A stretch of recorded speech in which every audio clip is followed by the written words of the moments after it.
Let's go back to Hammerfest 10th anniversary, and this is my interview that I did with Andreas. He's the lead guitarist and one of the guys that have been with Sepultura right from the start, from the sort of mid to late 80s to the present day. Here he is speaking to me at Hammerfest. Here it comes. This is Liam Stott here for Metal Mayhem on Radiolab. I'm very honoured to be joining me right now with Andreas from Sepultura. Thank you. Thank you so much for joining me today. This is obviously the 10th anniversary of Hammerfest here in lovely North Wales. Awesome. It's pleased to say, I know it's on radio this, but if you look outside it's a right now, beautiful day. There's no rain at all, thank God. It looks like Rio de Janeiro. Does it? Oh, wow. What an incredible comparison that is. Yeah. With the sun. With the sun, absolutely. Not quite as warm as Brazil, but exactly. It's not far off. No, it's great. Okay, how do you feel about headlining Hammerfest? It's a great honor, you know, the 10 years celebrating such a great festival. We love Wales, you know, we have such a great historical connection, you know, especially when we record Chaos AD at Rockfield Studios. You know, we did Kiowa's, the acoustic song, at the ruins of the Chepstow Castle and stuff, and it's great, you know, it's an amazing vibe. The tour is going great. We have a nice package, an amazing package with Fit for an Autopsy, Goldwhore and Obscura, which is working amazingly great. The album also, you know, Machine Messiah, an amazing response, very positive, and we are playing a lot of the new album on the show. You know, that's our focus really. You know, we're playing 6-7 songs of the new album, which is, you know. And I believe tonight is a long set, about 2 hours. I don't know if you're gonna get like the 2 hours mark. We have That's going to feature a whole range of stuff. We're going to ask Eloy to do a drum solo, a 15-minute drum solo. I think people will enjoy that. I think they will.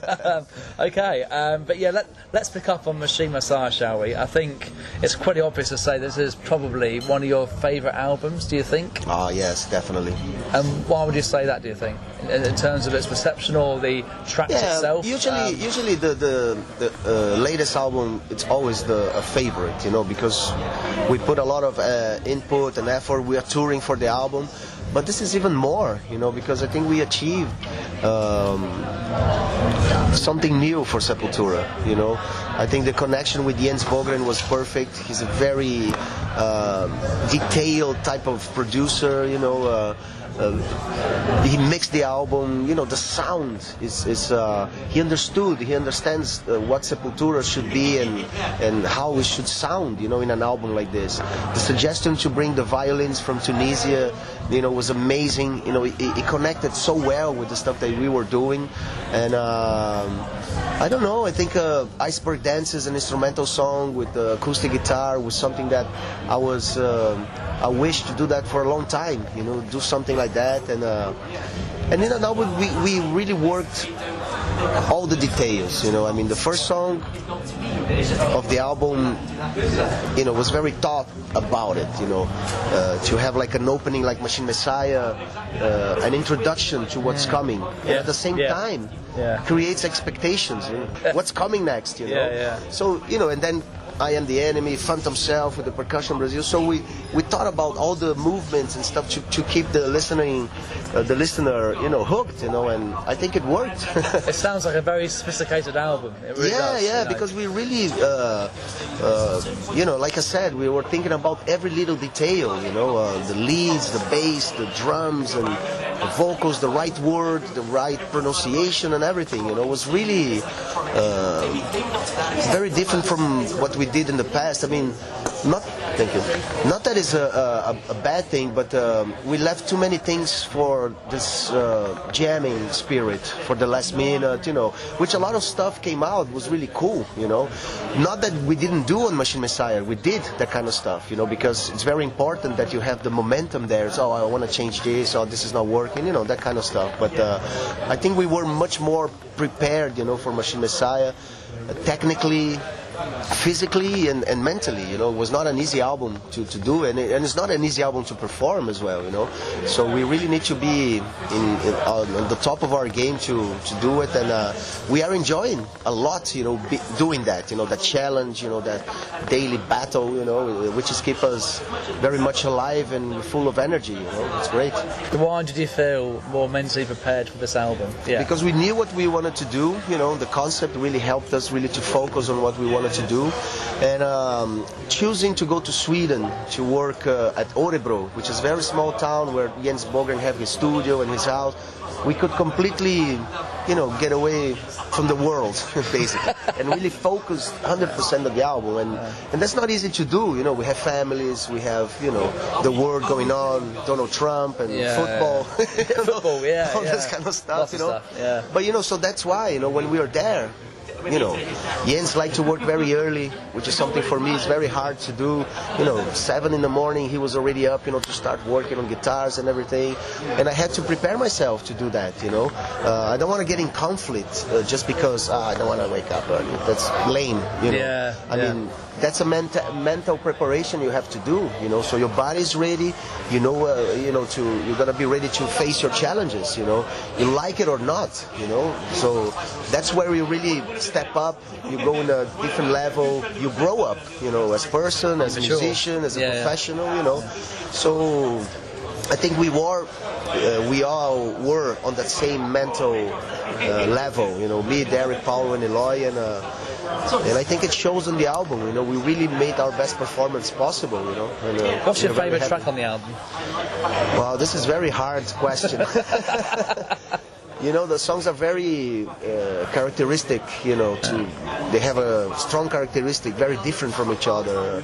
I love Machine Messiah because the opening, it's a very, you know, for Sepultura it's very different opening, you know. But I love Iceberg Dances as well, you know, instrumental stuff, and so it's very traditional in metal, you know. In Sepultura, on the first album I did with Sepultura, Schizophrenia, we have Inquisition Symphony, which you know, we love instrumentals. People, metal people. Yeah, we love it, absolutely. I mean, Iron Maiden, Metallica, oh, God, many other bands that represent, you know, that kind of stuff with instrumentals and stuff. And I think Iceberg Dance is a Machine Messiah for now, for today. Iggy was saying earlier this year that Sepultura would not be here right now if it wasn't for Motorhead. Oh. Would you agree with that as well? Sepultura, Slayer, Metallica, Megadeth, all of them. All of them, yeah. Yeah, because Motorhead, it was a type of a band that really, the punk scene liked it and the rock and roll scene liked it, you know, in the late 70s with that punk, you know, revolution, and I think it was kind of like a friction, you know, between punk and rock in the beginning, and in Brazil especially, you know. And Motorhead was a band that everybody liked, you know, because it was very fast, very raw, but at the same time very rock and roll, you know, with guitar leads and stuff, you know, and great changes, great drumming and stuff, you know. So I think Motorhead's important on every aspect, you know, the freedom of being whatever you can be, you want to be, you know. And Lemmy is, it's almost like a saint now, you know. Yeah, absolutely. The heavy metal, the rock and roll. Like God, I know, You know, because he inspired so many people, including ourselves, you know, to really be free, you know, to do whatever you like, respecting, of course, people not killing and stuff, but you know, express yourself without fear, and wear the clothes you want, and long hair and tattoos, and he was always so true, you know. We met Lemmy in '89, and people who met him before that and after that say he was always the same amazing guy, you know, very down to earth, very respectful to everyone, you know, and we feel so privileged, you know, to do so many shows with Motorhead and tours, and you know, to meet these guys, and and even calling, I won't say a friend, but you know, someone they sort of respect. A guy I know and he knows me. Yeah, absolutely. You know, it's great. Respect is there. Respect, totally. Yeah. Okay, tell me about Brazil in terms of its metal scene right now. Maybe South America or Latin America right now. What's the scene like at the moment, do you think? In Brazil, it's great. Metal was always big in Brazil, always strong. All the bands now, regardless of the size of the band, go through Brazil in a worldwide tour, and it is part of the routing, of every band, and that helped really to even improve the scene. There's so many bands going on.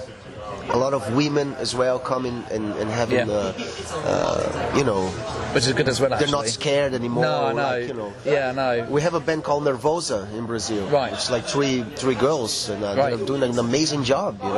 They're really working very hard, and they deserve everything they're achieving right now. And there's some great bands. I have a radio show in São Paulo together with my son.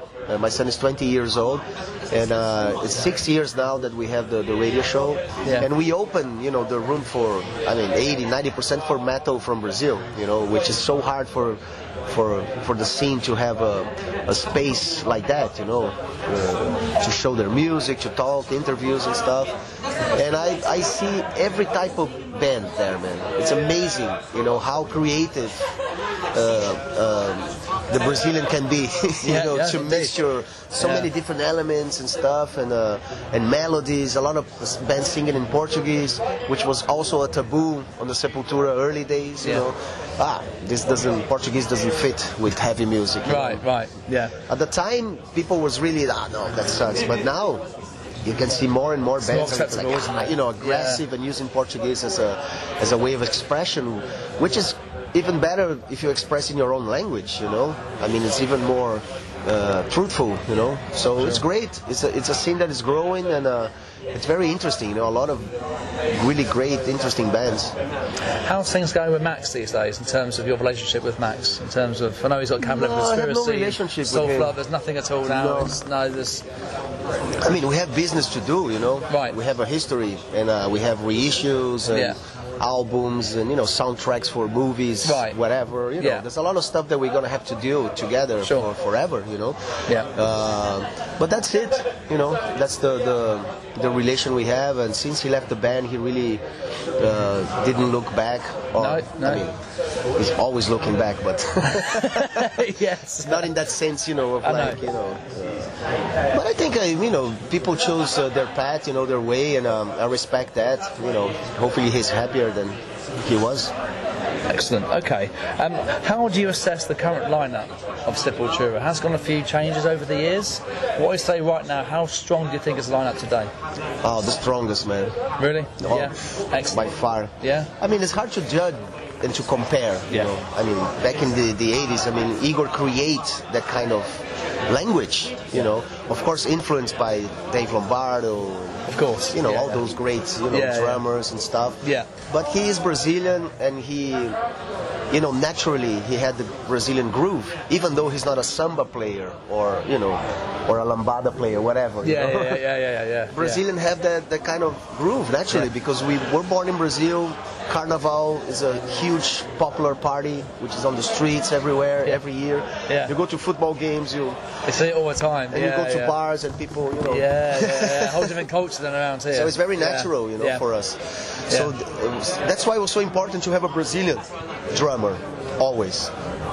After Igor left the band, Okay, yeah. And even when we toured with Roy Mayorga, it was great because even though he's not Brazilian, he has Cuban and Ecuadorian blood. His father's from Ecuador and his mother from Cuba and stuff. Yeah. And that's very natural for him as well. And it worked out great in a different groove, but it was cool. Worked out. But I think we are very strong. Derek's 20 years with us, better than ever. Brilliant. Yeah. Nilo is the best drummer in the world, by far. I respect every type of opinion, but it's really amazing, the stuff that he's bringing to Sepultura. It seems that he can do the impossible, really. And he's very metal. He's very professional. He's very full of energy, full of full of everything good. Very positive. And